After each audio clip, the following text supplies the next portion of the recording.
Corona प्रतिबंधक लसीच्या रूपाने संरक्षणाचे कवच उपलब्ध झाले आहे. कोरोना विरुद्धच्या लढाईला यामुळे बळ मिळाले आहे. ही लस सर्वांपर्यंत पोहोचणार असून सध्याच्या टप्प्यात ज्येष्ठांचे लसीकरण होत आहे. ही लस पूर्णतः सुरक्षित असून सर्व ज्येष्ठ नागरिकांनी लसीकरण करून घेणे गरजेचे आहे. तरुणांनीही आपल्या कुटुंबातील ज्येष्ठ सदस्यांचे लसीकरण करण्यासाठी पुढाकार घेणे आवश्यक आहे. अमरावती जिल्ह्याच्या पालकमंत्री ॲडव्होकेट यशोमती ठाकूर, जिल्हा परिषदेचे अध्यक्ष बबलू देशमुख, दर्यापूरचे आमदार बळवंत वानखडे यांनी 11 मार्च रोजी कोरोनाची लस घेतली आहे. त्याचबरोबर काँग्रेसचे शहर अध्यक्ष बबलू शेखावत, विलास इंगोले यांनी देखील कोरोनाची लस घेतली. इरविन चौकातील नर्सिंग हॉस्टेल येथे कोरोनाची लस घेण्यात आली. तसेच नागरिकांनी सुद्धा कोरोनाची लस घ्यावी असे आवाहन पालकमंत्री यशोमती ठाकूर यांनी यावेळी केले आहे.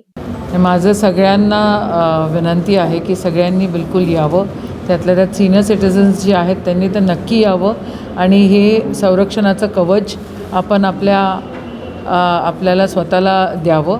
कारण प्रादुर्भाव आहे, अजूनही आहे आणि तो कधी जाईन कधी नाही आपल्याला त्याचं माहिती नाही आहे.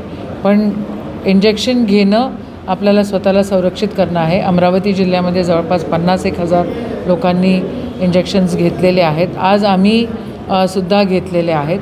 माझं आव्हान आहे, बिलकुल या, सिनियर सिटिझननी या आणि इंजेक्शन्स घ्या. अनिकेत ठाकरे, विदर्भ न्यूज, अमरावती.